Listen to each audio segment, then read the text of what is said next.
श्री राम जन्मभूमि शिलान्यास के उपलक्ष्य में सर्वप्रथम सभी हिंदुस्तान वासियों को, सभी देशभक्त देशप्रेमी नागरिकों को भारतीय जनता पार्टी की ओर से मैं सर्वप्रथम इस हिंदुस्तान के प्रधानमंत्री आदरणीय श्री नरेंद्र मोदी जी का मनपूर्वक लाख लाख शुभेच्छाओं से मैं अभिनंदन करता हूं।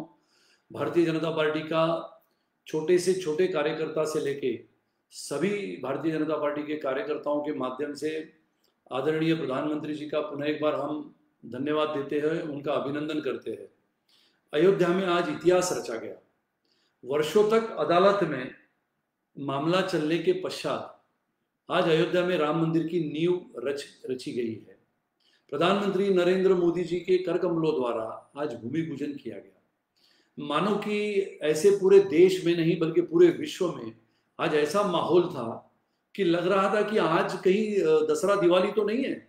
यानी आज मैं बोरीवली विधानसभा में बहुत सारे कार्यक्रमों में गया और लगातार ये आखिरी कार्यक्रम करके जब आ रहा था, ये 5 मिनट की देरी उसके लिए हुई।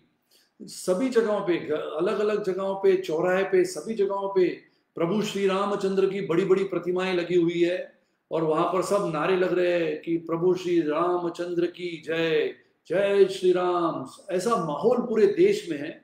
और आते आते सिग्नल पे जब गाड़ी खड़ी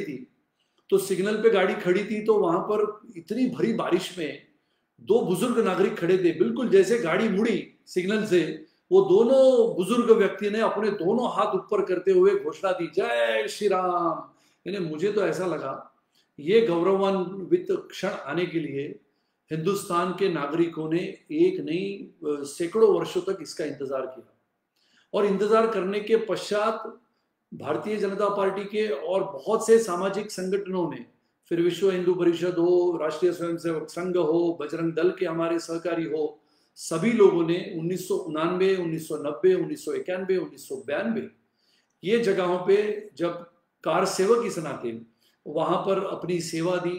प्रभु श्री रामचंद्र का मंदिर बने और राम जी का मंदिर वहां पर बने करके बहुत सारे कार्यकर्ताओं ने निष्ठापूर्वक, प्रयत्नपूर्वक, मेहनत, परिश्रम करते हुए वहां पर लगातार अयोध्या जाते थे। कार सेवकों के ऊपर हुए गोलीबारी के पश्चात भी जो हमारे कार सेवक कार्यकर्ता शहीद हुए, उनको मैं शतशः आज श्रद्धांजलि अर्पित करता हूं, उनको नमन करता हूं। और भारतीय जनता पार्टी के आदरणीय ज्येष्ठ नेता लालकृष्ण आडवाणी जी के नेतृत्व में निकली हुई तभी की अयोध्या से सोमनाथ की यात्रा आज विशेष रूप से खरे अर्थ में अगर मानो तो आदरणीय प्रधानमंत्री नरेंद्र मोदी जी के रूप में उनके कर कमलों द्वारा जब इसका शिलान्यास हुआ, सो श्री राम जन्मभूमि का शिलान्यास के उपलक्ष्य में आदरणीय प्रधानमंत्री जी का वो रूप आज हमने देखा जो पूरे विश्व ने देखा, विश्व ने सराहा। अतुलनीय, सराहनीय, साहसी ऐसा कार्य आज हमारे आदरणीय प्रधानमंत्री जी ने किया। इसके लिए मैं हमारे आदरणीय प्रधानमंत्री श्री नरेंद्र मोदी जी को पुनः एक बार लाख लाख शुभेच्छा देते हुए उनका अभिनंदन करता हूं। देखो, निर्णय लेना यह साहसी काम होता है, विचार करना बहुत विचारवंत का काम होता है। तो विचारवंत, कीर्तिवंत, साहसी होने वाले योद्धा आदरणीय नरेंद्र मोदी जी के रूप में इस योद्धा ने अयोध्या में आज इतिहास रचा है। इसके लिए मैं विशेष रूप से पुनः एक बार उनका अभिनंदन करता हूं। आज 5 अगस्त 2020, मान लो 5 अगस्त 2020 यानी 5 अगस्त 2019 को भी विशेष रूप से ऐसी एक घटना इसी हिंदुस्तान में हुई थी। और उसके लिए भी ये 2019 के 5 अगस्त को सुबह जब हम सभी लोग टेलीविजन पे देख रहे थे तो हिंदुस्तान के इतिहास से भरे हुए उस क्षण से हर एक हिंदुस्तानी देशभक्त नागरिकों के रोमांच ऐसे खुल के आए थे। उनके शरीर के ऊपर रोमांच क्यों आए? क्योंकि एक नहीं, 2 नहीं, 70 वर्ष से लगी हुई राक्षसी धारा 370 और 35A को समाप्त करने वाले आदरणीय प्रधानमंत्री श्री नरेंद्र मोदी जी द्वारा ये जब घोषणा की गई और हिंदुस्तान के लोकसभा के संसद में आदरणीय गृह मंत्री श्री अमित भाई शाह जी द्वारा जब ये घोषणा कर दी गई कि आज 5 अगस्त 2019 हम हिंदुस्तान में संविधान के तहत 370 की धारा को समाप्त करते हैं, तो पूरे हिंदुस्तान में जल्लोश हुआ था। और हिंदुस्तान में जल्लोश हुआ था तो ये सब बातें आज अपने मन में आती है क्योंकि आज भी 5 अगस्त 2020 है। 5 अगस्त 2019 और 2020 में 1 वर्ष पूरे हो चुका है। और 1 वर्ष पूरा होने के पश्चात इन घटनाओं को मैं आपके सामने क्यों रखने वाला हूं, क्योंकि ये वर्ष भर में आदरणीय प्रधानमंत्री नरेंद्र मोदी जी द्वारा किए गए इस काम के पश्चात, इस राक्षसी धारा को समाप्त करने के पश्चात हिंदुस्तान ने एक नई सांस ली, एक नई दिशा में, एक नए उभरते हुए भारत का सपना जो हम सब ने देखा है, आदरणीय प्रधानमंत्री और आदरणीय गृह मंत्री जी ने एक आधुनिक भारत का सपना जो हम सभी के सामने रखा है, उसको मैं जब देखता हूं, भारतीय जनता पार्टी का एक कार्यकर्ता इस रूप में मैं जब देखता हूं, तो मुझे लगता है कि हमने इस 1 वर्ष में क्या पाया है। हिंदुस्तान की जनता को यह बताना हमारा फर्ज बनता है, चाहे हम सत्ता में हो सत्ता में नहीं हो, लेकिन आज हम भारतीय जनता पार्टी के केंद्रीय नेतृत्व के तहत हम जब ये सोचते हैं कि ये हमारा दायित्व बनता है, ये हमारा काम है, ये हमारी जिम्मेदारी है कि भारतीय जनता पार्टी ने किए गए अच्छे और उल्लेखनीय कार्यों का उल्लेख और उसकी जानकारी हमारी जनता तक पहुंचानी है। वैसे तो 5 अगस्त 2019 में कुछ घटनाएं आपको शुरुआत में ही बताता हूं, फिर ये 370 की धारा क्यों लगी, कैसे लगी, इसके बारे में मैंने बहुत सारे बार भाषण आप लोगों के सामने दिए हैं। लेकिन ये एक ऐसी अभूतपूर्व घोषणा थी कि जम्मू कश्मीर रीऑर्गेनाइजेशन एक्ट 2019 के जरिए आर्टिकल 370 को खत्म किया गया। यानी जम्मू कश्मीर और लद्दाख सरदार वल्लभ भाई पटेल जी के जन्म दिवस पर, यानी 31 अक्टूबर 2019 से यह कानून लागू किया गया और उसी दिन हमारे सरदार वल्लभ भाई पटेल जी के जन्म जयंती के उपलक्ष्य में राष्ट्रीय एकता दिवस भी मनाने की संकल्पना आदरणीय प्रधानमंत्री जी ने रखी थी। तो इससे क्या हुआ, तो इससे ना सिर्फ जम्मू और कश्मीर दिल्ली के करीब आया, बल्कि पूरे भारतवर्ष में एक संधता अधोरेखित की गई। जिस एक संधता की भाषा हम करते थे, भारतीय जनता पार्टी लगातार ये बातें करती थी कि भारतीय जनता पार्टी कभी भी सांप्रदायिकता पे विश्वास नहीं करती है। भारतीय जनता पार्टी विश्वास करती है तो भारत के अखंडता पे, भारत के संप्रभुता पे, भारत के आने वाले समय के आधुनिकता पे, और ऐसे समय में अखंड भारत, एक राष्ट्र एक संविधान, ये कल्पना लेते हुए जब हिंदुस्तान के सभी नागरिकों के सामने भारतीय जनता पार्टी जाती थी, तो लोगों को ये लगता था कि जिसके दिल में देश प्रेम और देशभक्ति का जज्बा है, ऐसे भारतीय जनता पार्टी के कार्यकर्ता निकल पड़े हैं एक आधुनिक भारत की सोच में। तो क्या थी आर्टिकल 370 यानी 370 की धारा, क्या कहती थी? बहुत सारे लोगों को यह पता नहीं होगा, आज के जो नौजवान युवक युवतियां हैं इनको यह पता नहीं होगा कि 370 की धारा क्या थी। 370 रद्द करने के पश्चात जम्मू कश्मीर एवं लद्दाख ऐसे 2 प्रदेशों को केंद्र शासित प्रदेश घोषित कर दिया गया। और यह एक अभूतपूर्व घोषणा क्यों थी? क्योंकि 1950 में इस हिंदुस्तान को संविधान मिला। 26 जनवरी 1950 को इसी हिंदुस्तान में परम पूज्य डॉक्टर बाबा साहेब अम्बेडकर जी ने लिखा हुआ संविधान इस हिंदुस्तान को अर्पित करते हुए इसी देश के संसद ने 26 जनवरी 1950 से इस संविधान के तहत राज्य करना शुरू कर दिया था। वो दिन था वो 26 जनवरी 1950। तो ये संविधान के तहत जब 370 की धाराएं उसमें लगी थी, तो ये धारा 370, 35A की धारा क्या कहती थी?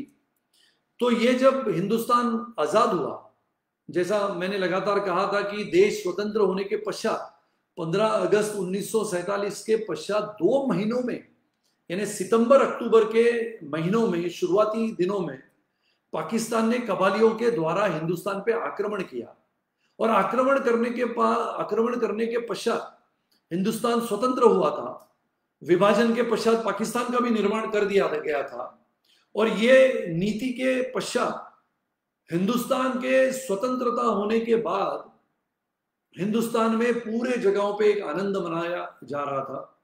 और ऐसे समय में पाकिस्तान ने कबालियों द्वारा हिंदुस्तान के उसी जम्मू कश्मीर पे आक्रमण कर दिया। तभी ये काम चल रहा था कि सभी रियासतों को विलीनीकरण करने का काम चल रहा था और रियासतों को विलीनीकरण करते करते करते सरदार वल्लभ भाई पटेल, 1 नहीं 2 नहीं, करीबन 565 रियासतें थी। उसमें से जूनागढ़, हैदराबाद और जम्मू कश्मीर को विलीनीकरण का प्रश्न उठा था। और ऐसे समय में कश्मीर के राजा हरि सिंह को यह पूछा था कि आप अपने जम्मू कश्मीर को हिंदुस्तान के विलीनीकरण के समय, हिंदुस्तान एक अखंडता का राष्ट्र बनने जा रहा है, ऐसे समय में आप इसको विलय करने के लिए देरी क्यों कर रहे हो? और ये देरी करने के कारण हिंदुस्तान पे पाकिस्तान ने सोची समझी रणनीति बनाते हुए सेना के माध्यम से, उनके सैनिकों के माध्यम से, कबालियों द्वारा इसी हिंदुस्तान के जम्मू कश्मीर के इलाके में आक्रमण कर दिया। तब इतना समय नहीं था कि कश्मीर का भारत में विलय करने की संवैधानिक प्रक्रिया पूरी की जा सके। और हालात को देखते हुए जवाहरलाल नेहरू जी ने, तभी के प्रधानमंत्री जो थे, तो नेहरू जी ने यह कहा कि 370 की धारा शेख अब्दुल्ला के तहत लिखनी है।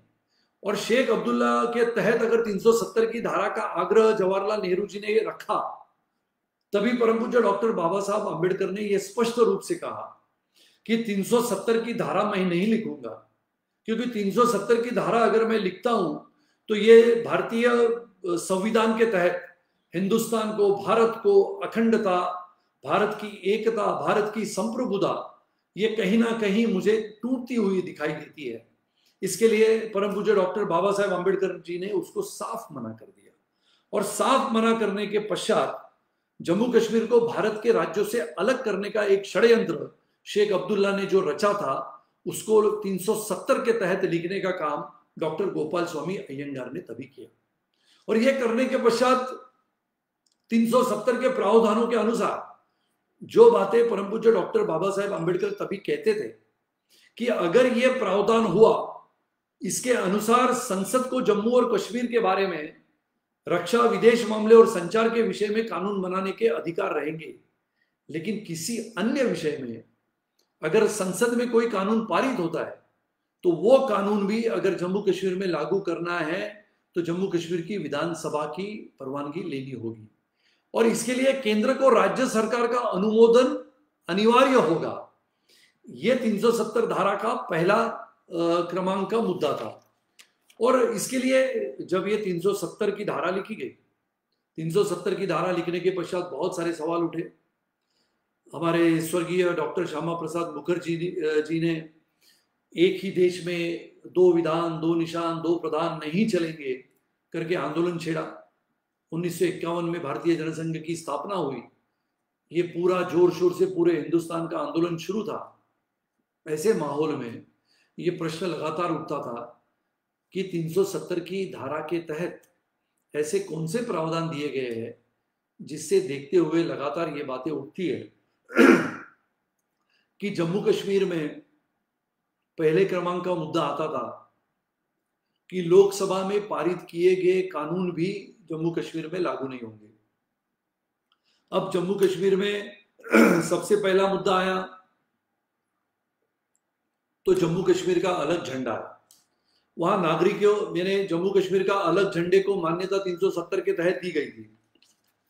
और यह हुआ कि जैसे मैंने कहा कि इस वर्ष में, वर्ष भर में क्या हुआ, सबसे पहला मुद्दा था कि 7 जून को जम्मू कश्मीर के ध्वजारोहण नहीं हुआ। यानी 7 जून को जम्मू कश्मीर में 70 सालों से क्या होता था, तो जम्मू कश्मीर का जो अलग ध्वज था उसका ध्वजारोहण 7 जून को किया जाता था। लगभग 67 साल ये कार्यक्रम लगातार चलता था। आखिर जम्मू और कश्मीर का अपना अलग ध्वज जो था, जिसे 7 जून 1952 को मान्यता दी गई थी, उसको पिछले 26 अगस्त को हिंदुस्तान के जम्मू कश्मीर के इलाके के हर इमारत पे, हर क्षेत्र के सरकारी इमारत पे, हर सरकारी अधिकारियों के उस इमारत पे, जहां कहीं भी, जैसे कि जिला परिषद हो, तहसील हो, पुलिस हो, सभी जगहों पे 26 अगस्त 2019 से सिर्फ एक ही झंडा फहराया गया, वो था तिरंगा। और इसके लिए इंतजार करना पड़ा करीबन 70 साल तक। और इसके लिए जैसे मैंने कहा कि जम्मू और कश्मीर का अलग झंडा था, वहां नागरिकों के द्वारा भारत के राष्ट्रीय ध्वज का सम्मान करना यह अनिवार्य नहीं था। यानी 370 की धारा क्या कहती है, मैंने आपको कहा कि अलग झंडा, जम्मू कश्मीर के लोगों को अपने तिरंगे को सलाम करना, तिरंगे का सम्मान करना, यह अनिवार्य नहीं था। भारत में रहने वाले, भारत के अलग अलग राज्यों में रहने वाले नागरिकों को जम्मू कश्मीर में जमीन खरीदनी अगर होगी तो जमीन खरीदने का वहां पर जो परवानगी होती थी वो भी नहीं मिलती थी। लेकिन जम्मू कश्मीर में रहने वाले नागरिकों को अगर दूसरे राज्यों में जाके जमीन खरीदनी है तो उसकी अनुमति मिलती थी। वित्तीय आपातकाल जिसको कहते हैं, जिसको हम कहते हैं कि फाइनेंशियल इमरजेंसी, अगर फाइनेंशियल इमरजेंसी हमें लगानी पड़ती है, यानी केंद्र को लगानी पड़ती है, तो वो लगाने के लिए कानून की 360 की धारा का पालन करना पड़ता है। यानी वित्तीय आपातकाल लगाने वाली 360 की धारा जम्मू कश्मीर पर लागू नहीं होती थी। यानी एक बाजू में 370 की धारा लागू करने के पश्चात अगर वित्तीय आपातकाल जिसको हम फाइनेंशियल इमरजेंसी कहते हैं वो लागू करनी है तो 360 की धारा वहां पर लागू नहीं होती। धारा 356 लागू नहीं होती। राष्ट्रपति के पास राज्य के संविधान को बर्खास्त करने के लिए अधिकार नहीं थे। कश्मीर की कोई लड़की अगर अन्य राज्य के किसी युवक के साथ अगर शादी कर लेती है तो उसकी कश्मीर की नागरिकता छीनी जाती थी। लेकिन वही लड़की अगर पाकिस्तान के किसी युवक के साथ शादी करती थी तो उसे भी जम्मू कश्मीर की नागरिकता मिल जाती थी। लेकिन जम्मू कश्मीर में रहने वाली उसी महिला को अगर राज्य के किसी दूसरे नागरिक के साथ अगर शादी करनी पड़ती थी तो उस महिला की जम्मू कश्मीर की पूरी जमीन जायदाद जब्त कर दी जाती थी। जम्मू और कश्मीर के नागरिकों के पास दो दोहरी नागरिकता होती थी। यानी विचार करो, अगर जम्मू कश्मीर में रहने वाला नागरिक और कहीं पर जाके बसता है तो उसे वहीं पर भी नागरिकता मिलती थी, यानी भारत में और कश्मीर में। यानी ये 370 की धारा कहती थी कि भारत के लोग कश्मीर में स्थायी रूप से रह नहीं सकते, वो अस्थायी नागरिक है। लेकिन जम्मू कश्मीर में रहने वाला भारतीय जिसको वो कश्मीरी कहते थे, वो कश्मीरी अगर दूसरे राज्यों में चला जाए तो उसे वहां पर भी नागरिकता मिलती थी। भारत की संसद जम्मू कश्मीर के संबंध में अत्यंत सीमित क्षेत्रों में कानून बना सकती थी। तो ऐसे माहौल में जम्मू कश्मीर की विधानसभा का भी कार्यकाल 6 साल का हुआ करता था। ये 370 की धारा के मुद्दे में आपके सबके सामने रख रहा हूं। इतना ही नहीं, भारत के उच्चतम न्यायालय के आदेश जम्मू कश्मीर के अंदर मान्य नहीं होते थे। यानी हम तो कभी ये सोच नहीं सकते कि हिंदुस्तान के सबसे उच्च न्यायालय ने दिए हुए नियम, दिए हुए जो आदेश है वो भी जम्मू कश्मीर के अंदर मान्य नहीं होते थे। ऐसी स्थितियां 370 ने पैदा करके रखी थी। धारा 370 की वजह से कश्मीर में आरटीआई जिसको हम कहते हैं राइट टू एजुकेशन और सीएजी यानी जिसको हम कैग कहते हैं जैसे कानून भी लागू नहीं होते थे। ऐसे समय में कश्मीर में महिलाओं पर शरीयत कानून लागू हुआ करता था। कश्मीर में पंचायत को कोई अधिकार प्राप्त नहीं था। धारा 370 की वजह से कश्मीर में रहने वाले पाकिस्तानियों को भी भारतीय नागरिकता मिल जाती थी। यानी विचार करो कि आप जम्मू कश्मीर में रहते हो, भारत के नागरिक हो, लेकिन आपको नागरिकता नहीं मिलती थी। लेकिन आप जम्मू कश्मीर में पाकिस्तान से घुसखोरी करके घुसपैठी हो तो आपको नागरिकता मिलती थी। लेकिन पिछले 1 साल में 2 बातें सिर्फ आपको इसके साथ जोड़ के बताता हूं कि 370 धारा रद्द करने के पश्चात पिछले साल ये 1 वर्ष भर में उत्तर कश्मीर के सोपोर की रहने वाली आलिया तारिक नए कानून के तहत 22 जून को डोमिसाइल सर्टिफिकेट प्राप्त करने वाली राज्य की पहली महिला नागरिक बनी। आप विचार करो, हर साल 13 जुलाई को इसी कश्मीर में शहीद दिवस यानी काला जम्मू का काला दिन मनाया जाता था। और ये मनाने वाले सभी घुसपैठिए, सभी आतंकवादी अपने ही हिंदुस्तान के जम्मू कश्मीर को अलग करने का काम ये रणनीति बनाते हुए करते थे। लेकिन इस बार ये नहीं मनाया गया क्योंकि जम्मू कश्मीर हिंदुस्तान का एक अविभाज्य अंग बन गया। 370 की धारा को समाप्त कर दिया गया। विशेष रूप से 2015 में जम्मू कश्मीर के लिए केंद्र सरकार की ओर से घोषित किए गए विशेष पीएम पैकेज में से सिर्फ 17% हिस्सा पिछले साल तक खर्च हुआ। आपको ऐसे लगेगा तो केंद्र में तो सरकार अपनी थी। आदरणीय प्रधानमंत्री जी नरेंद्र मोदी जी द्वारा दिए गए पीएम पैकेज में से सिर्फ 17% खर्च क्यों किए गए? क्योंकि पीएम फंड में से, पीएम पैकेज में से जितना पैसा जम्मू कश्मीर के ऊपर खर्च करना था वो खर्च करने का अधिकार जम्मू कश्मीर के विधानसभा के तहत जम्मू कश्मीर के राज्य को मिलता था। और जम्मू कश्मीर के राज्य को मिलने के पश्चात जम्मू कश्मीर में खर्चे होने वाले पीएम फंड की रकम सिर्फ 17% खर्ची हुई थी। जम्मू और कश्मीर में इतिहास में पहली बार बीडीसी के चुनाव हुए। यानी बीडीसी के चुनाव में, यानी जिसको हम कहते हैं कि ब्लॉक डेवलपमेंट कमेटी, पहले बार इतिहास में ये पहले बार चुनाव हुए। और आप आश्चर्य करोगे, 80% से ऊपर लोगों ने आके वहां पर चुनाव में मतदान यानी वोटिंग कर दी गई। आतंकवाद से जूझ रहे दक्षिण कश्मीर के आतंकवाद प्रभावित शोपियां जिले में, यानी शोपियां, अनंतनाग, कुपवाड़ा, पुलवामा, बारामूला, ये सब जगहों पे अगर आप कभी गए हो, यानी जम्मू के नौशेरा, सांबा, अगर आप आगे चलते हो तो सुंदरबनी, मेंढर, ये सब सेक्टर में अगर चले जाते हो तो ये पता लगता है कि 1947 के अक्टूबर में किया गया आक्रमण यही पूंछ, राजौरी, सांबा के जिले तक आया था। और आजाद कश्मीर की बात करने वाला पाकिस्तान ने जो भूमि हिंदुस्तान से छीन ली है, ये भूमि भी वहां पर आती है। तो आतंकवाद से जूझ रहे दक्षिण कश्मीर के आतंकवाद प्रभावित शोपियां जिले में के दुनगाड़ी गांव में 73 वर्षों के बाद बिजली पहुंची है। ये कैसे संभव हुआ? ये 370 की धारा आदरणीय प्रधानमंत्री, आदरणीय गृह मंत्री जी ने समाप्त करने के बाद, खारिज करने के बाद, इसकी श्रृंखला तोड़ने के बाद 73 वर्ष के पश्चात दुनगाड़ी के, शोपियां जिले के दुनगाड़ी गांव में 73 वर्षों के बाद बिजली पहुंची है। विचार करो, ये देश आधुनिकता की ओर जाने का जो सपना हमारे आदरणीय प्रधानमंत्री जी के मन में है, वो सपना, आधुनिक भारत का सपना, जम्मू कश्मीर केंद्र शासित होने के पश्चात, लद्दाख केंद्र शासित होने के पश्चात आने वाले समय में निश्चित रूप से पूरा होगा। ये क्यों हटाया गया? 370 की धारा हटाने का काम करने के लिए स्वर्गीय श्यामा प्रसाद मुखर्जी जी ने, यानी आप सबको याद होगा, भारतीय जनता पार्टी के आप सब कार्यकर्ता है, डॉक्टर श्यामा प्रसाद मुखर्जी जी ने आज नहीं बल्कि 1951 में भारतीय जनसंघ की स्थापना करने के पश्चात, जब 1952 के पहले लोकसभा के चुनाव में भारतीय जनसंघ के 3 सांसदों ने चुनाव जीता था, जिसमें स्वयं स्वर्गीय डॉक्टर श्यामा प्रसाद मुखर्जी भी सांसद इस रूप में वहां पर आए थे।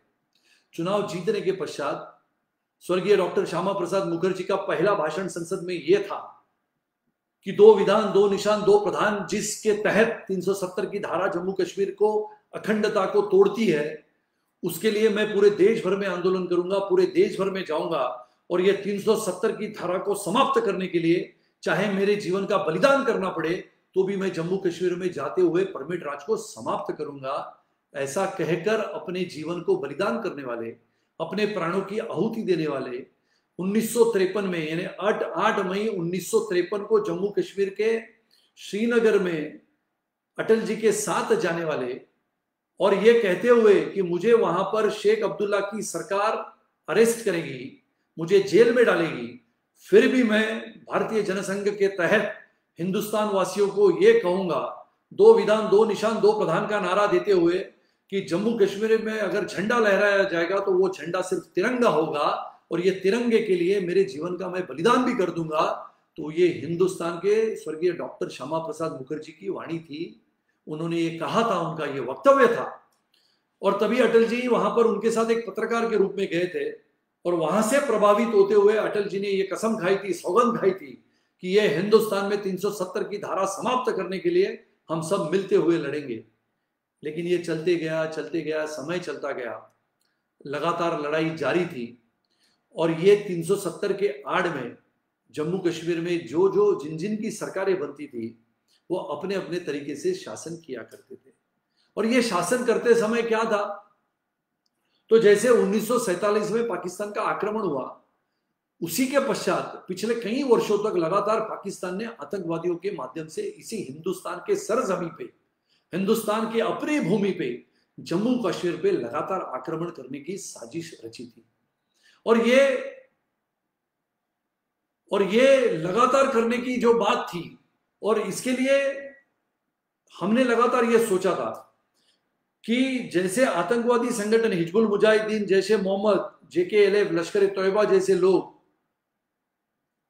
तो ये बातें जब मन में उठती थी, लोगों को लगता था कि लगातार आतंकवादी यहां पर आक्रमण करते हैं और आक्रमण करने के पश्चात हिंदुस्तान की आर्थिक नीतियों को, आर्थिक गतिविधियों को खोखला करने की पाकिस्तान की एक साजिश है।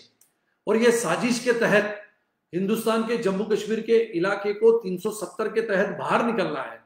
ये आतंकवादी संगठनों को, आतंकवादी गतिविधियों को मार गिराना है। और इसके लिए ये विदेशी नागरिकों का अपहरण, हत्या के मामले दिनों दिन वहां पर जम्मू कश्मीर में बढ़ते थे। और ऐसे परिस्थितियों में शेख अब्दुल्ला, फारूक अब्दुल्ला, उमर अब्दुल्ला और मुफ्ती मोहम्मद सईद के पश्चात उनकी बेटी महबूबा मुफ्ती मोहम्मद सईद के तहत पूरे हिंदुस्तान के इसी जम्मू कश्मीर में राजनीतिक गर्मियां बढ़ रही थी। और ऐसे समय में 90 के दशक में जब घाटी में आतंकवाद चरम पर था, इन्होंने खुद को, यानी जो अलगाववादी वहां पर थे, सभी अलगाववादियों ने वहां पर बढ़ा चढ़ाकर एक पार्टी का वहां पर एक निर्माण कर दी थी। जैसे अलग अलग पार्टियां बनती थी, तो ऐसे ही पार्टियां बनाते हुए सभी अलगाववादी अलग अलग जगहों पे अपने मंसूबों को, अपने इरादों को वहां पर खरा उतरने के लिए प्रयास कर रहे थे। और 90 के दशक में जब घाटी में आतंकवाद चरम पर था, तो इन सभी ने देखा कि हुर्रियत ने भी अपना अस्तित्व बनाया था। और ये हुर्रियत ने जब अपना अस्तित्व बनाया था, तो ये लोगों को लग रहा था कि ये जम्मू कश्मीर में हुर्रियतवादी, अलगाववादी और अलग अलग राजनीतिक दल, जैसे कि नेशनल कॉन्फ्रेंस वहां पर थे, मुफ्ती मोहम्मद सईद के माध्यम से, उनकी बेटी राजनीति के माध्यम से वहां पर चला रही थी। तो ऐसे भारत और पाकिस्तान के बीच बातचीत होने के पश्चात भी ऐसा प्रतीत होता था कि लगातार अगर जम्मू कश्मीर की बातें आप करो, तो जम्मू कश्मीर से आने वाले युवक अगर महाराष्ट्र में कभी आएंगे एडमिशन के लिए, तो उनको अगर आप जब बात करते थे, तो वो भ्रमित स्थिति में ये बात करते थे कि मैं इस्लामाबाद से आया हूं। और ये हकीकत मैंने भी जानी है कि एक युवक मुंबई में आया था एडमिशन के लिए, तब उसको पूछा गया कि आप कहां से आए हो, तो उसने कहा मैं इस्लामाबाद से आया हूं। यानी जम्मू कश्मीर के उसी इलाके में 90 के दशक में घाटी में खून खराबा बढ़ने लगा था।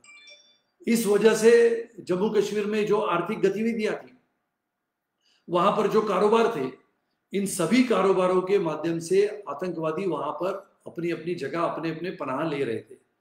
और ऐसे माध्यम से अपने सैनिकों को लक्ष्य किया जा रहा था।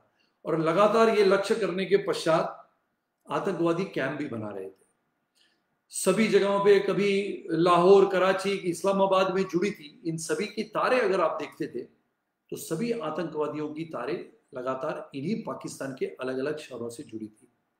किसी ने आज़ादी के नाम से, किसी ने धर्म के नाम से, किसी ने हुर्रियत के नाम से अपना अपना कुनबा बनाया, बढ़ाया, चलाया, आगे चलते गए। और नाबालिग और युवाओं को वहां पर बढ़ चढ़ाकर हिंदुस्तान के खिलाफ नारेबाजी करने को लगाना, ऐसी सभी बातें जम्मू कश्मीर में लगातार चल रही थी। आतंक के कुएं बने, फैक्ट्रियां बनी, युवा पीढ़ी आतंकवाद के चपेटे में आई। और ऐसे करते करते ये 370 की धारा के तहत जम्मू कश्मीर पूरा जल रहा था। और 1990 से सितंबर, यानी आप विचार करो, 1990 से लेके 2000 तक, 2000 से लेके 2017 तक, करीबन 27 वर्षों में करीबन 41,000 लोगों की वहां पर मौत हुई। मतलब हर दिन 4 लोगों की वहां पर मौत हुई या निधन हुआ। इनमें 22,000 आतंकवादी थे, जिनको हिंदुस्तान की फौज ने, हिंदुस्तान के जाबाज सैनिकों ने अपने प्राणों की आहुति देते हुए, इस हिंदुस्तान के जाबाज सैनिकों को मैं नमन करता हूं, शतशः नमन करता हूं। ये जिनको लगता है कि ये हम बढ़ा चढ़ा कर कहते हैं, तो उनको मेरी ये सलाह है कि हिंदुस्तान के जम्मू कश्मीर में बसने वाले हिंदुस्तानी सेना के हमारे फौजी जवानों के जज्बे को हमें सलाम करना होगा। हमें उनके सामने शतशः नमन करना होगा कि 41,000 अगर लोगों की मौत हुई, तो उसमें 22,000 आतंकवादियों को मार गिराने का भी काम हिंदुस्तान के हमारे जाबाज सिपाहियों ने किया था। इसके लिए उनका भी मैं मनपूर्वक अभिनंदन करता हूं। जो हमारे सैनिक शहीद हुए, उनके शहीद परिजनों के प्रति मैं नमन करता हूं, उनको मैं सम्मान पूर्वक प्रणाम करता हूं। और 14,000 सामान्य नागरिक जिनको आतंकवादियों ने निशाना बनाते हुए मार गिराया, उन सभी सामान्य नागरिकों के परिजनों को भी मैं शतशः श्रद्धांजलि अर्पित करता हूं। उन परिजनों को भी मैं प्रणाम करता हूं जिन परिजनों ने अपने सामान्य नागरिक होने के नाते अपने सदस्य को खोया। आतंकवादियों ने उनके ऊपर भी गोलीबारी की। और ऐसे समय में इन सभी नागरिकों ने अपने प्राण वहां पर निछावर कर दिए। 5,000 पुलिस और सेना के जवान या अधिकारी वीर गति को प्राप्त हुए। और वीर गति को प्राप्त होने के पश्चात ये 5000 सेना के जवानों के प्रति हमने श्रद्धा और सम्मान अर्पित करना चाहिए, हमने अर्पण करना चाहिए। और अर्पण करने के पश्चात उनके परिवार के सदस्य के साथ हमने वही भाव और आदर के साथ सम्मान पूर्वक उन्हें प्रणाम करते हुए, पूरा देश उनके साथ है, ये आदर पूर्वक भाव पूर्वक बताने की आवश्यकता हिंदुस्तान के सभी देशभक्त नागरिकों को है। अब एक बात ऐसी हुई कि पहले के मुकाबले पिछले 1.5-2 सालों में आतंकवादी और उनके आकाओं से सख्ती से निपटा जा रहा है। खास करके एनआईए के हमारे अधिकारियों ने उनके फंडिंग के ऊपर नकेल कस दी है। और धारा 370 को हटाने के बाद, स्थानिक राजनीतिक नेताओं को नजर कैद में रखने के बाद, अब स्थानिक राजनीतिक नेताओं को नजर कैद में रखने के लिए जो पीएसए का एक्ट था, जो 1952 से लेके 1954 के उस दरमियान शेख अब्दुल्ला ने प्रधानमंत्री होने के नाते, यानी जम्मू कश्मीर के मुख्यमंत्री को इसी 370 की धारा के तहत प्रधानमंत्री कहा जाता था। तो ये शेख अब्दुल्ला ने ये 35A के पहले ये पब्लिक सेफ्टी एक्ट के तहत जो एक कानून लाया था, जिसके तहत 2 वर्ष की सजा आपको मिल सकती है, जहां पर कहीं पर भी आपको बेल मिलने के आसार नहीं होते। और इसके लिए पीएसए के तहत शेख अब्दुल्ला ने तभी जो भारतीय जनसंघ के लोग थे, जो हिंदुस्तानी देशभक्त नागरिक थे, जो लगातार हिंदुस्तान की 370 की धारा लगी हुई समाप्त करने के लिए आंदोलन करते थे, जम्मू कश्मीर जाते थे, उनको पीएसए के तहत वहां पर अरेस्ट किया जाता था और अरेस्ट करने के पश्चात उनको जेल में डाला जाता था। लेकिन वही परिस्थिति जब आज राजनीतिक जम्मू कश्मीर के नेताओं पे आई, तो उन्होंने चिल्लाना शुरू कर दिया कि ये पब्लिक सेफ्टी एक्ट के तहत या सिक्योरिटी एक्ट के तहत हमें जेलों में बंद किया जा रहा है।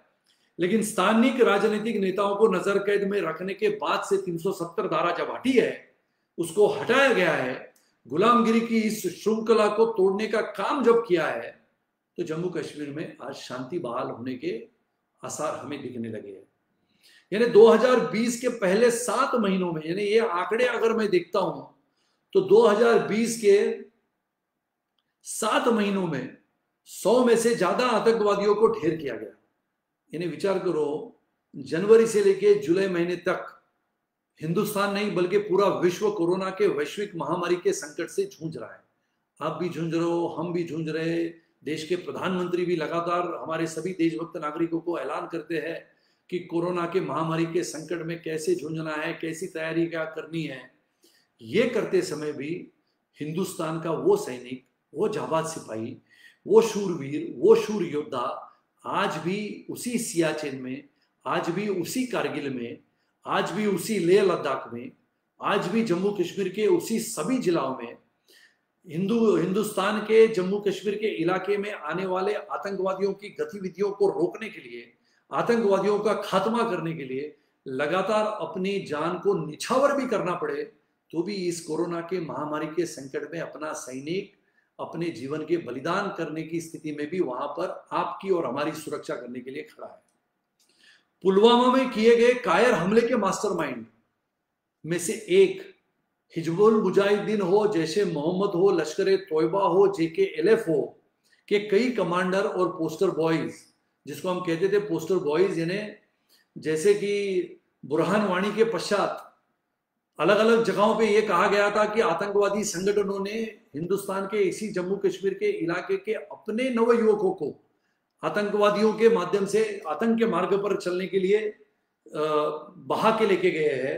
ऐसे सभी जगहों पे रहने वाले हमारे सभी नागरिकों को वहां की जनता ये कहती थी कि ये आतंकवाद को पनाह देने वाले लोग हैं। और इसके लिए ये जब बातें आती थी कि ये परिस्थितियों में भी जम्मू कश्मीर में रहने वाले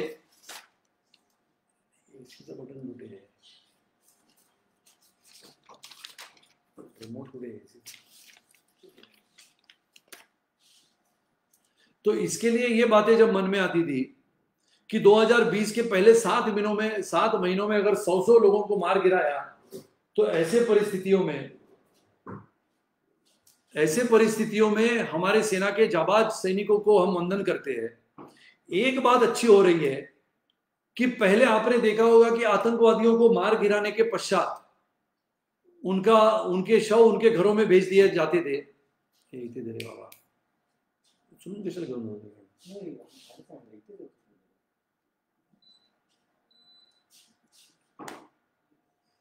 उनको मार गिराने के पश्चात इनके शव को उनके परिजनों को सौंपा जाता था और उसका जुलूस निकलवाने का मौका उनको मिलता था। और उसके बाद की पत्थरबाजी लगातार वहां पर ऐसा माहौल खड़ा कर देती थी कि मानो आतंकवादी नहीं थे तो ये कोई बहुत बड़े फरिश्ते थे। और ऐसे माहौल में जब ये बातें आई तो आतंकवादियों को मारने के बाद उन्हें घाटी में ही दफनाया जाता है। यानी मौका, हमारे सैनिक अभी मौका ही नहीं देते हैं कि उनके शव को वापस भेजने की तैयारी करो, वो वहां पर ही उनको दफना देते हैं। घाटी में जिस गति से आतंकवादियों का सफाया हो गया, उससे इनके तरफ आकृष्ट युवाओं में हमदर्दी रखने वाले राजनेताओं को आने वाले समय में होने वाले सकारात्मक बदल के तस्वीर स्पष्ट हो गई है। दूसरी ओर स्थानिक राजनीति में भी बदलाव आने के आसार दिख रहे हैं। अब ऐसा है कि आतंक का यह कुआं शायद इतना जल्दी भी खत्म न हो, लेकिन भारत सरकार के ईमानदार प्रयत्नों से और सैनिकों की पराकाष्ठा और पराक्रम से, जनता का साथ अगर दोनों को मिल जाए तो यह समय की सीमा कम हो सकती है। और इसके लिए मैंने कहा कि आतंकवाद को पनाह देने वाले जम्मू कश्मीर में बसने वाले राजनीतिक नेताओं को यह सबक सीखने का पहला मौका था। और इस परिस्थितियों में से आगे गुजरते हुए हिंदुस्तान के इसी जम्मू कश्मीर की भूमि को सुरक्षित रखना यह 370 हटाने के बाद पहला कदम था। कश्मीर में पिछले एक वर्ष भर में इतनी बातें हुई है, मैं आपको गिनाता हूं। सेनाओं के लिए, जैसे आपने देखा होगा कि लद्दाख में चीन ने पुनः एक बार धोखा देते हुए हिंदुस्तान के सैनिकों के ऊपर हमला किया। हिंदुस्तान के सैनिकों ने जाबाज तरीके से उसका बदला लेते हुए उस आक्रमण को भी परास्त कर दिया। लेकिन सेनाओं के लिए लद्दाख तक पहुंचना, यानी लेह और कारगिल के मार्ग से लद्दाख तक पहुंचना भी पहले मुनासिब नहीं हुआ करता था, क्योंकि रास्तों का निर्माण ही नहीं हुआ था।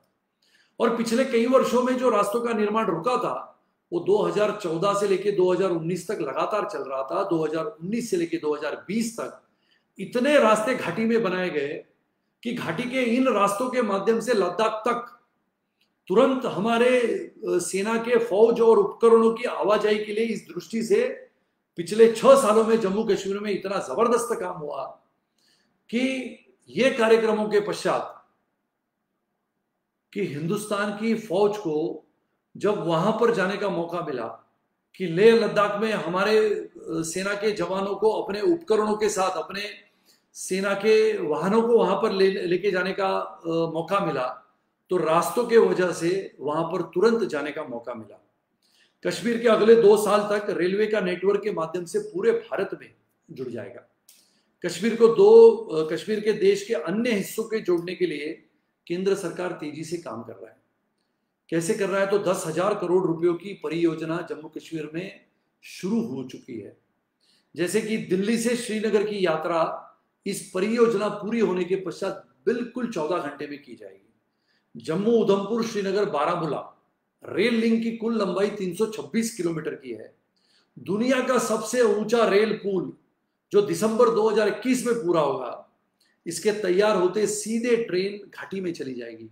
यानी ट्रेन को जम्मू कश्मीर के घाटी में जाना, जिसको घाटी कहते हैं, जम्मू कश्मीर में घाटी में ट्रेन को जाना 2021 में आसार होगा, क्योंकि जम्मू उधमपुर श्रीनगर बारामूला लिंक तैयार होगी। चिनैनी नाशरी सुरुंग को एशिया की सबसे बड़ी सुरुंग कहा जाता है। और चिनैनी नाशरी सुरुंग को एशिया की सबसे बड़ी सुरुंग कैसे कहलाया जाता है कि जम्मू श्रीनगर का 7 घंटे का सफर जो आज है, इस सुरुंग को बनने के पश्चात 3.5 घंटे में पूरा किया जाएगा। साथ ही में राज्य में केंद्र सरकार 4-5 नए बड़े बड़े प्रोजेक्ट्स को पूरी करने की तैयारी में है। 43 कंपनियों ने, यानी विचार करो, पिछले वर्ष भर में जम्मू कश्मीर और लद्दाख की हर आधारभूत सुविधा दुरुस्त करने के लिए केंद्र सरकार लगातार प्रयास कर रहा है। 43 कंपनियों ने 15,000 करोड़ रुपए के 62 निवेश प्रस्ताव को लागू करने के मंजूरी दे दी है। और पिछले 1 साल भर में श्रीनगर में भी मल्टीप्लेक्स तैयार हो चुका है। और ऐसे परिस्थितियों में ये कांग्रेस को नजर नहीं आया। हिंदुस्तान आजाद होने के पश्चात मैंने बार बार कहा है कि कांग्रेस ने कितने साल इस देश में राज किया। अगर हिंदुस्तान में भारतीय जनता पार्टी की केंद्र में बनी हुई एनडीए की सरकार स्वर्गीय अटल बिहारी वाजपेयी जी के प्रधानमंत्री होने के नाते 3 बार चली, 13 दिन, 13 महीने और 5 वर्ष, यानी 6 वर्ष 13 दिन। सम्माननीय आदरणीय नरेंद्र मोदी जी की सरकार 2014 से 2020 तक है, यानी 6 वर्ष। यानी ये 6 वर्ष और वो 6 वर्ष 12 साल, और एक 13 साल 13 महीने में, 13 साल 13 दिनों में हिंदुस्तान का नक्शा अगर बदलने की हिम्मत भारतीय जनता पार्टी रखती है तो करीबन 55 से 56 साल तक हिंदुस्तान में राज करने वाली कांग्रेस को प्रश्न पूछे कि कांग्रेस ने इस देश को क्या दिया। कुछ लोग लिखते हैं कि कांग्रेस हिंदुस्तान में भारतीय जनता पार्टी आने के पश्चात कांग्रेस के हाथ में जितने राज्य थे, आज कांग्रेस सिकुड़ के छोटी सी पार्टी बनकर रह गई है। देखो, आलोचना करना बहुत आसान बात होती है। हमने तो 55, 56, 57 वर्ष का हिसाब मांगा है। हमने तो 12 साल राज्य इस हिंदुस्तान पे किया है, लेकिन हिंदुस्तान की आधुनिक भारत की बागडोर हिंदुस्तान के प्रधानमंत्री जी के हाथ में है। और क्यों ना हम हमारे प्रधानमंत्री जी की तारीफ करें। मैं कभी कभी फेसबुक पे देखता हूं कि लोग कहते हैं कि भारतीय जनता पार्टी के कार्यकर्ता चढ़ा बढ़ा कर बात करते हैं। अरे, भारतीय जनता पार्टी के कार्यकर्ताओं में हिम्मत है, सरकार में आए, लगातार हिंदुस्तान को नक्शा बदलने के लिए प्रयास किया। हिंदुस्तान में 1 नहीं, 2 नहीं, लगातार 20 नहीं, 25 बातें मैं आपको गिनाता हूं, और ये बातों को हमने उजागर किया। 370 की धारा के समय पंडित जवाहरलाल नेहरू जी का यह भाषण था कि 370 की धारा लगने के पश्चात कई वर्षों के बाद जब वो प्रधानमंत्री थे तब उनको पूछा गया कि 370 की धारा जब लगी है तो ये कब समाप्त होगी, कब निकाली जाएगी। तो उन्होंने ये कहा था, ये उनका भाषण था कि 370 की धारा घिसते घिसते समाप्त होगी। ये 370 की धारा को समाप्त करने का काम भारतीय जनता पार्टी के प्रणीत लोकशाही सरकार ने, अगर लोकशाही आघाड़ी के सरकार ने किया है, तो भारतीय जनता पार्टी के कार्यकर्ता अगर गौरवान्वित महसूस करते हैं तो इसमें गलत क्या है। 370 की धारा को समाप्त करना, राम जन्मभूमि का शिलान्यास करना, यह भारतीय जनता पार्टी के कार्यकर्ता के लिए गौरव का क्षण है, और इसको हमने दुनिया के सामने रखना, भारतीय जनता पार्टी के कार्यकर्ताओं के सामने रखना, देश के देशभक्त और देश प्रेमी नागरिकों के सामने रखना। इसमें कांग्रेस को आलोचना करने के लिए कुछ बातें है ही नहीं। और इसके लिए लद्दाख पे भी विशेष ध्यान हमने दिया हुआ है। और लद्दाख पे विशेष ध्यान क्यों दिया गया? तो अभी केंद्र शासित प्रदेश इस नाते आने वाले समय में जम्मू कश्मीर में विधानसभा होगी, लेकिन उस विधानसभा का कार्यकाल सिर्फ 5 साल का होगा, जो पिछले समय से 370 की धारा के तहत 6 वर्ष का हुआ करता था। जम्मू कश्मीर में एक ही झंडा होगा और वो भी तिरंगा होगा। और मैं आपको कहता हूं, लद्दाख अब केंद्र शासित प्रदेश बन गया। जनता की, यानी लद्दाख की जनता की ये 70 साल पुरानी मांग थी, जो पिछले अगस्त में पूरी हो चुकी है। अब लद्दाख में 2 जिले हैं जिसको हम कहते हैं लेह और कारगिल। हमने अभी 26 जुलाई को कारगिल विजय दिवस मनाया। 1999 की पाकिस्तान ने हिंदुस्तान की भूमि पर किया हुआ आक्रमण, जिसको परास्त करने के लिए हिंदुस्तान के सेना ने, हिंदुस्तान के फौजी हमारे भाइयों ने और हिंदुस्तान के वायुसेना ने जिगरबाज और अपनी वीरता का, शौर्यता का, उसको पुकार करते हुए पाकिस्तान को परास्त करने वाली लड़ाई लड़ी थी और उसको जीती थी। उसका नाम था कारगिल। तो ये 2 जिले हैं, लेह और कारगिल। और ये लेह और कारगिल में, जैसे हम कहते हैं कि ये 2 जिलों में, लेह में ज्यादातर बुद्धिस्ट है और कारगिल में शिया मुस्लिम माने जाते हैं। हाल ही में प्रधानमंत्री मोदी जी ने यह कहा था कि पहला विश्वविद्यालय शुरू करने की घोषणा भी लेह में कर दी है, यानी लद्दाख में, जिसमें बुद्धिस्ट स्टडीज के लिए एक सेंटर होगा। इस वजह से नौजवानों को उच्च शिक्षा के लिए प्रदेश से बाहर जाने की संभावना कम होगी। विचार करो, जहां पर बुद्धिस्ट का समाज है और वहां पर बुद्धिस्ट स्टडीज के लिए भी सेंटर करने की मनीषा, इच्छा रखने वाले वहां के हमारे लद्दाख के भारतीय भाई और बहनों के लिए भी एक विशेष रूप से एक विश्वविद्यालय शुरू करने की योजना बनाई है और उसके ऊपर काम भी शुरू हो गया। जैसे कि पहले जब लद्दाख जम्मू और कश्मीर में था, एक बहुत महत्व की बात आपको बताता हूं, उस प्रभाग को राज्य के बजट का महज 2 या 3% हिस्सा मिलता था, जबकि लद्दाख का भूभाग जम्मू और कश्मीर राज्य का 65% माना जाता है। इस वजह से वहां पर विकास के अवसर बहुत कम थे। जैसे मैंने कहा कि विश्वविद्यालय अगर लेह लद्दाख में शुरू करने की बात है, वैसे ही एम्स शुरू करने की बात जम्मू में हो चुकी है। मैं पिछले साल 15 अगस्त को दोहरे करके एक गांव है जो बिल्कुल सांबा बॉर्डर के नजदीक है, वहां पर झंडा वंदन करने जब गया था, तिरंगा को फहराने के पश्चात जब मैं वापस आ रहा था, तो वहां पर मुझे वहां के दहरे गांव के सरपंच जी ने ये कहा था कि यहाँ पर जम्मू के इस इलाके में एम्स का काम शुरू भी हो चुका है। जमीन को स्वीकार करने के पश्चात केंद्र सरकार ने वहां पर काम भी शुरू कर दिया है। अब शिक्षा और रोजगार के नए अवसर वहां पर होने के लिए करीबन 80,000 करोड़ रुपयों के पैकेज की घोषणा हो चुकी है। परिसीमन होगा गेम चेंजर, जिसको हम डीलिमिटेशन कहते हैं। यह बहुत महत्वपूर्ण बात आप सबको, यानी भारतीय जनता पार्टी के कार्यकर्ताओं को कहता हूं कि जम्मू कश्मीर में कुल 87 विधानसभा क्षेत्र आते हैं, यानी जम्मू के 10 जिलों में 37, कश्मीर के 10 जिलों में 46, यानी नॉर्थ कश्मीर यानी जिसको हम उत्तरी कश्मीर कहते हैं वहां पर 25, और साउथ कश्मीर यानी दक्षिणी कश्मीर जिसमें 21, और लद्दाख में 4। इस वजह से हमेशा घाटी में यानी कश्मीर के इलाके में जो जीता वही राज्य सरकार में आता था, लेकिन खेल आसान था। अभी क्या होगा, अभी जम्मू और कश्मीर में पहले जो जिले थे यानी 22 जिले थे, अभी वहां पर 20 होंगे और 2 जिले अतिरिक्त लद्दाख में शामिल होंगे। अब दोनों भी क्षेत्रों में यानी विधानसभा क्षेत्र नए सिरे से बनाए जाएंगे, जिसको हम डीलिमिटेशन कहते हैं। और डीलिमिटेशन करने के तहत जब जम्मू कश्मीर में आने वाले समय में विधानसभा के चुनाव होंगे, मैं आपको विश्वास से कहता हूं कि जैसे कश्मीर के इलाके में यानी श्रीनगर हो, बारामूला हो, अनंतनाग हो, वैसे ही आप जम्मू की तरफ आओगे तो नौशहरा से लेके पूंछ, राजौरी, ये जो इलाके हैं वहां पर के भी चुनाव महत्वपूर्ण होंगे। और जम्मू कश्मीर के कुल मिला के 107 सीटें होंगी, जहां पर पीओके की 24 खाली सीटें भी इसमें शामिल करेंगे। यानी जो 87 विधानसभा थी उसमें अगर हमने 24 को जोड़ दिया जाए तो 107 सीटें होती है। आने वाले समय में जम्मू कश्मीर के विधानसभा के पहले मैं आज प्रभु श्री रामचंद्र जी के राम जन्मभूमि शिलान्यास के उपलक्ष्य में एक बात जरूर कहता हूं कि परमेश्वर इस प्रार्थना को भी स्वीकार करे कि जम्मू कश्मीर की विधानसभा के पहले अगर पाक व्याप्त कश्मीर को भी जम्मू कश्मीर और हिंदुस्तान का अविभाज्य अंग अगर हमने बना दिया तो आदरणीय प्रधानमंत्री जी को भी हम लाख लाख धन्यवाद देंगे, उनका अभिनंदन करेंगे। जम्मू कश्मीर की विधानसभा की अवधि भी 5 साल की होगी। विकास ही आने वाले समय में लाएगा खुशहाली और कामयाबी। पिछड़ा नहीं होगा जम्मू कश्मीर।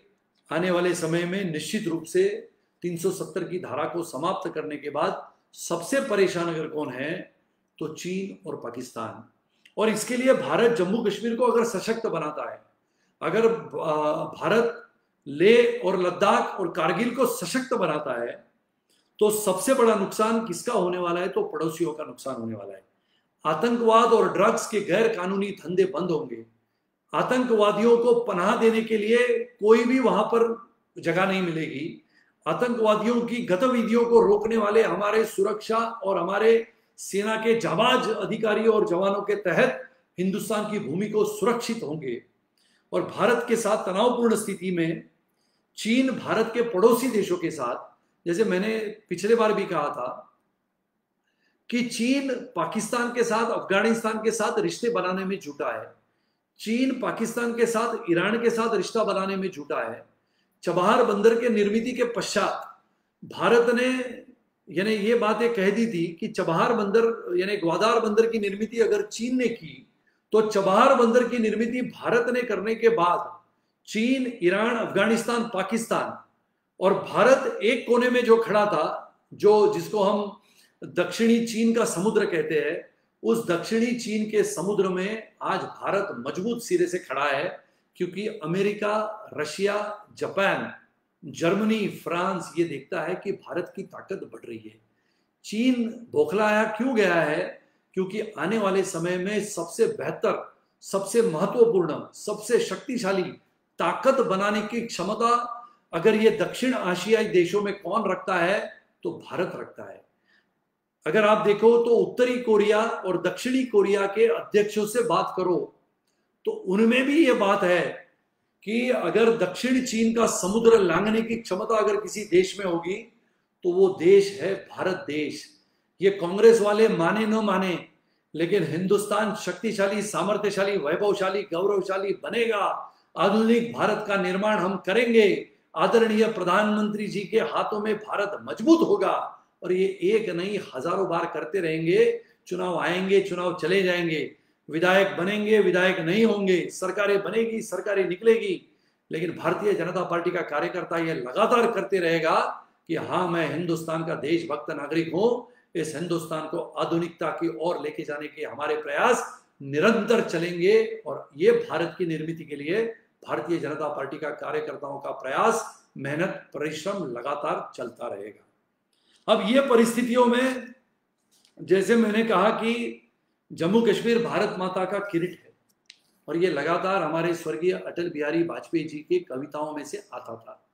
और ये कविताओं में से आता था कि प्राचीन काल से ही कश्मीर महर्षि कश्यप के नाम पर हिंदू और बौद्ध संस्कृतियों का पालन करता है। और ऐसे परिस्थितियों में कश्मीरी पंडितों का इतिहास 5000 साल पुराना है।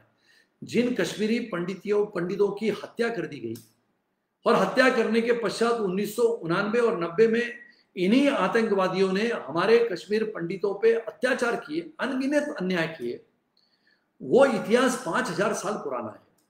और ऐसे में जम्मू और कश्मीर की भौगोलिक, सांस्कृतिक, नैसर्गिक और सामरिक रूप से भारत के लिए महत्वपूर्ण है। सिंधु संस्कृति की पहचान है। भावनिक नाता जम्मू कश्मीर से हर हिंदुस्तानी देशभक्त नागरिक का जुड़ा हुआ है।